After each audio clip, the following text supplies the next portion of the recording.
दरम्यान ठाण्यातील भाजप कार्यालयातही तिकीट वाटपावरून तुफान हाणामारी झाली आहे। भाजपच्या खोपट कार्यालयात ही घटना घडली आहे। जुन्या कार्यकर्त्यांना डावलून नवीन कार्यकर्त्यांना उमेदवारी दिल्याने कार्यकर्ते संतप्त झाले। प्रभाग क्रमांक 18 मध्ये भाजप पदाधिकारी सचिन सावंत यांना डावलून अंकुश हिंगवलेंना उमेदवारी दिल्याने कार्यकर्ते संतप्त झाले।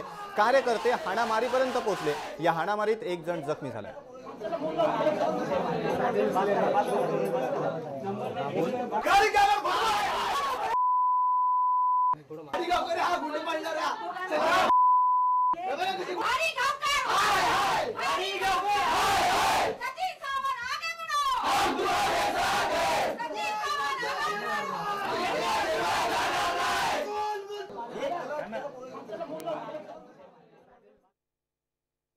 सक्रिय कार्यकर्ता म्हणून काम करत आहे।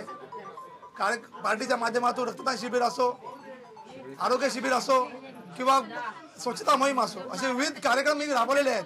पण अंकुश हिंगवले हा स्थानिक नसताना फक्त आणि फक्त ट्रान्सपोर्टचा धंदा आहे, पैसेवाला आहे आणि तो स्वतः सगळ्यांना सांगतो की मी 25 लाख रुपये देऊन तिकीट आणेल आणि शेवटी त्यांनी ते साध्य करून दाखवलं। त्याबद्दल आमचा त्याचा निषेध आहे आणि भारतीय जनता पार्टीचा आम्ही निषेध करतो। आम्ही इथे आलो कशासाठी आलोय? आम्हाला सांगितलं, आतापर्यंत काय सांगितलं की आम्ही तुम्हाला तिकीट देतो म्हणून सांगितलं आणि आता 11:30 वाजले, अजून आम्हाला काही रिपोर्ट कुठला मिळालेला नाहीये।